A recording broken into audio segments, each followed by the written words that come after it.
Hello दोस्तों, मैं आपका दोस्त अरुण और आप लोग देख रहे हैं ट्रैवल विद अरुण। आज मैं आप लोगों से डिस्कस करने जा रहा हूँ कनाडा के टूरिस्ट वीज़ा के बारे में, जिनका नाम है अल्पेश बोरदा जी। सूरत गुजरात के रहने वाले हैं। उनकी अगर मैं प्रोफाइल की बात करूँ, उनका एक हिसाब से मान लो फ्रेश पासपोर्ट था, बिकॉज जो उनकी ट्रैवल हिस्ट्री थी वो 2018 में थी, है ना। और वो भी सिंगापुर और मलेशिया की थी। सिर्फ ये 2 कंट्री की ट्रैवल हिस्ट्री थी उनकी, और नॉन टैक्सेबल ITR थी उनकी। आप ये फ्रेश पासपोर्ट ही मानो, क्योंकि वो पुराने पासपोर्ट पे थी, ये नया पासपोर्ट बिल्कुल फ्रेश था, कोरा था बिल्कुल, है ना। और 4 लाख समथिंग, 4,70,80 हज़ार की ITR थी। बिल्कुल ताज़ा फंड डाला था अकाउंट में, बिल्कुल। मान लो आज वीज़ा अप्लाई करना है, सिर्फ 1 वीक पहले उनके अकाउंट में पैसा डाला था हमने, ठीक है। और फंड दिखाया था अप्रॉक्स मैंने इंडियन 7.5 लाख रुपए, और USA में कैनेडियन डॉलर में बन गए थे वो अप्रॉक्स 11,000 डॉलर समथिंग, है ना। तो उनका मैंने कनाडा का टूरिस्ट वीज़ा अप्लाई करा। गुजरात सूरत के रहने वाले हैं, जिनसे मैं आज तक कभी मिला नहीं हूँ। जैसे मुझे काफ़ी लोगों के फ़ोन आते हैं ना भी, यार भैया मिलना है या वो करना है, मिलने आ जाओ भाई, मेरा ऑफिस नहीं है, मैं मानसा घर से काम करता हूँ, मिलने आ सकते हो। लेकिन मैं सारा काम वैसे ऑनलाइन करके ही खुश हूँ, है ना। अगर आपको फिर भी कोई ट्रस्ट नहीं है, कुछ भी है, तो आप मेरे से आकर मिल सकते हैं। वैसे ऐसा कुछ भी नहीं है ना। तो वो बंदा सूरत गुजरात में बैठा है, उसने ऑनलाइन पैसा डाला, सब कुछ करा, तो ट्रांसपेरेंट काम है मेरा, है ना, पहली बात तो। बाकी मैं साथ में उनकी वीडियो ऐड कर दूंगा, आप देख लेना उनकी वीडियो, है ना। तो बाकी अगर आप लोगों ने भी कनाडा का टूरिस्ट वीज़ा अप्लाई करना है, 2 साल की ITR चाहिए, जो काम करते हैं उस चीज़ का प्रूफ चाहिए। अगर आपके पास फंड्स नहीं है, 2-3 लाख ऑलरेडी अकाउंट में पड़े हैं, ताज़े फंड डाल लो, कोई इशू नहीं है। कनाडा का ऐसा है, सिर्फ बैलेंस सर्टिफिकेट के ऊपर भी वीज़ा आ रहा है। बंदे ने सिर्फ बैलेंस सर्टिफिकेट लगा दिया, स्टेटमेंट नहीं लगाई, तब भी वीज़ा आ रहा है ना। तो ये आप कर सकते हो। जॉब प्रोफाइल वाले बंदे के लिए NOC जरूरी है, NOC के बिना नहीं हो पाएगा। सैलरी स्लिप जरूरी है। अगर उसके बाद ज्वाइनिंग लेटर, तो ज्वाइनिंग लेटर भी जरूरी है, ठीक है। तो ये डॉक्यूमेंट्स चाहिए। बाकी अगर आपका कोई भी डाउट हो, आप मेरे से बात कर सकते हैं। बाकी बने रहिए ट्रैवल विद अरुण के साथ। मैं साथ में उनकी वीडियो ऐड कर रहा हूँ, तो प्लीज़ वो देख लेना। तब तक के लिए बाय। हेलो दोस्तों, मैं हूं अल्पेश फ्रॉम सूरत गुजरात। सबसे पहले थैंक्स मैं अरुण भाई को बोलूँगा, जिसने मेरा कनाडा वीज़ा ला के दिया है। मेरा 2 बार UK का रिफ्यूज़ल था एंड 1 बार जर्मनी का रिफ्यूज़ल था। दोस्तों मेन है ना, ये जो फाइल जो होती है, ठीक है, आपकी लगा दी जो कोई भी एजेंट है, वो मेन है ट्रांसपेरेंसी एंड प्रेजेंटेशन, ठीक है। अरुण भाई जो है वो मेन है ट्रांसपेरेंसी रखते हैं आपसे। कोई भी क्लाइंट उसके पास जाता है, ठीक है, मेरे एक्सपीरियंस की बात करूँ, मैंने उसके पास फाइल लगवाई, ठीक है, तो पूरे की पूरी ट्रांसपेरेंसी उसने रखी कि ये मैं आपके फाइल के अंदर ये सबमिट करूँगा, ये डॉक्यूमेंट लगाऊंगा, इसका कवर लेटर, आइटनरी, टिकट, वो सब कुछ मुझे दिखाया उसने, ठीक है। मेन चीज़ वही है कि ट्रस्ट, ठीक है। आप बंदे से जिसको भी काम दे रहे हो, ठीक है, उस पर ट्रस्ट करो। अगर वो आप उसके साथ ट्रांसपेरेंसी नहीं कर रहा है, नहीं है, तो आप वहाँ पे वीज़ा लगाओ ही मत, कितने भी पैसे ले रहा है, ठीक है। अगर कम में कर रहा है, ज़्यादा में कर रहा है, फिर भी वहाँ पे वीज़ा करवाओ ही मत। मेन है ट्रांसपेरेंसी एंड प्रेजेंटेशन, ठीक है। मेरा एक पंजाबी कंपनी है, पहले मेरे सूरत से गुजरात से मैंने UK का लास्ट मई 2023 में वीज़ा लगवाया था, ठीक है। तो उसका प्रेजेंटेशन ही नहीं था। मेरा ट्रैवल एक्चुअल था 10 दिन का, ठीक है, तो उसने दिखाया कि 6 दिन का ही ट्रैवल है, तो उसकी वजह से मेरा UK का रिफ्यूज़ल आया। देन मैंने दोबारा वीज़ा रखा पंजाब की कंपनी वहाँ उससे, ठीक है। वो बहुत बोलते हैं कि हम वीज़ा इतने वीज़ा ला के दिए, यूट्यूब पे भी बहुत वीडियो रखते हैं वो। मैंने वहाँ पे वीज़ा रखा, ठीक है, वहाँ पे भी रिफ्यूज़ल आया।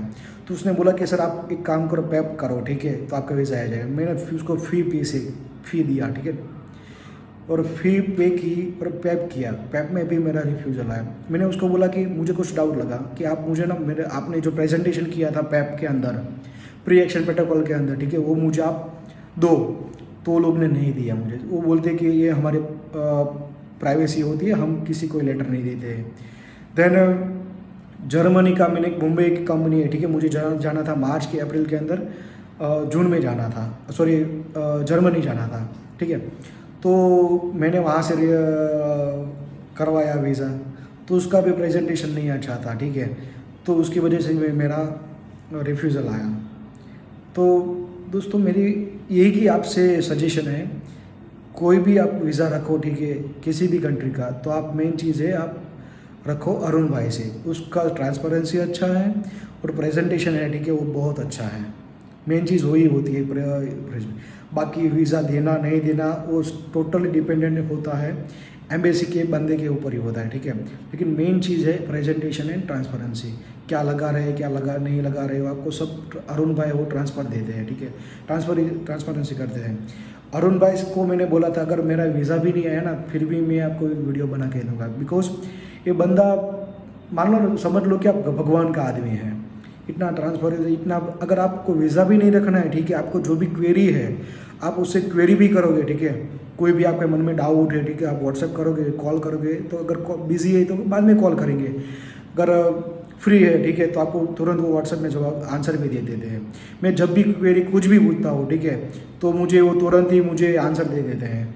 मेन चीज़ वही है कि रिस्पॉन्स देना, ठीक है, आप पैसे दे रहे हो बंदे को, ठीक है, आप काम कर रहे हो, ठीक है, तो ऐसा नहीं कि कोई आपको आंसर ही में दे, आपके कोई साथ कोई ट्रांसपेरेंसी नहीं रखे, ऐसा तो नहीं होता ना दोस्तों। बाद में मुझे कनाडा का वीज़ा रखना था तो मेरा एक दोस्त है, ठीक है, मुंबई का, मैंने भी उसका मेरी फ़ाइल अरुण भाई से ही लगवाई। मैंने बोला भाई ये बंदा अच्छा है, आप उसके साथ काम करो, आप उसका भी वीज़ा लगाओ, ठीक है, तो उसका भी अभी वीज़ा आएगा, उसका भी डाला ही है मेरे के साथ साथ, मेरा वीज़ा आ गया है 8 दिन में, अभी उसका भी आएगा। मेन चीज़ है कि आप अरुण भाई से सजेशन लो क्या करना है, ठीक है, अगर आपकी प्रोफाइल में कुछ डाउट है, ठीक है, कोई भी इश्यू है आपके बैंक स्टेटमेंट में, तो भी वो आपको सजेस्ट करेंगे कि आपको रखना है नहीं रखना है। मुझे ऑस्ट्रेलिया वीज़ा रखना था, ठीक है, तो अरुण भाई ने ना बोल दिया कि अभी आप मत रखो, बिकॉज आपका 2 बार रिफ्यूज़ल यूके के अंदर है, 1 बार जर्मनी है, ठीक है, और मेरा जो ट्रैवल हिस्ट्री था वो नए पासपोर्ट पे कोई ट्रैवल हिस्ट्री नहीं था, पुराने पासपोर्ट में मेरा 2015 से 18 में ट्रैवलिंग था, तो इसकी वजह से इश्यू आ रहा था। तो उसने बोला कि आप मत करो ऐसा, आप कनाडा रख रहा है तो कनाडा अभी वीज़ा दे रहा है तो अब कनाडा का रख लो, तो मैंने अभी कनाडा का रख ला। अभी कनाडा का वीज़ा आ गया, मैं फ्यूचर के अभी 1-2 महीने के बाद वीज़ा यूके का भी करवाऊँगा, उसके बाद ऑस्ट्रेलिया का वीज़ा भी अरुण भाई से ही करवाऊँगा मैं। तो दोस्तों बस मेरा आपसे एक ही सजेशन है, आप अरुण भाई से वीज़ा करवाओ। अगर नहीं करना है तो आप सजेशन लो, जो भी है आपको क्वेरी है डाउट है, ठीक है, वो आप उससे पूछो, बेशक आपको जवाब देंगे, ठीक है।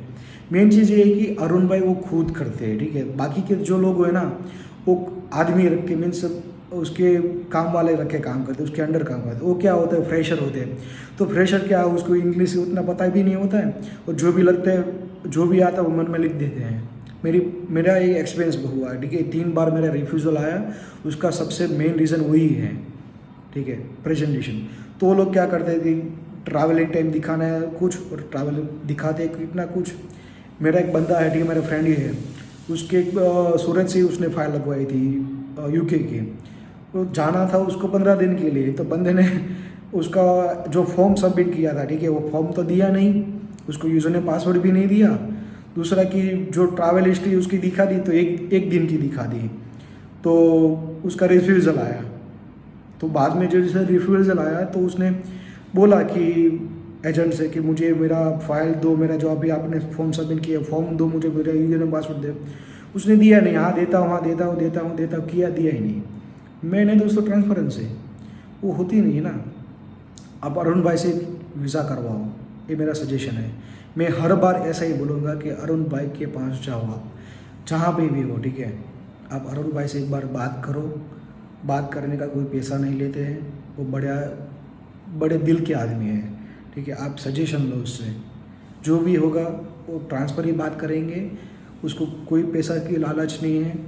ऐसा नहीं है कि कई लोग मैंने देखा कि वो क्या करते हैं कि पैसे की लालच में उसकी फ़ी ले लेते हैं और आपका जो भी प्रेजेंटेशन अच्छा नहीं करते और वीज़ा लगा देते हैं। उसको क्या है, उसकी फ़ी आ गई बस दैट्स इट, उसको कोई मतलब नहीं है। लेकिन अरुण भाई ऐसा नहीं है, आप उससे बात करो, सजेशन करो, उसका वीज़ा लगाओ, ठीक है। जय श्री कृष्ण।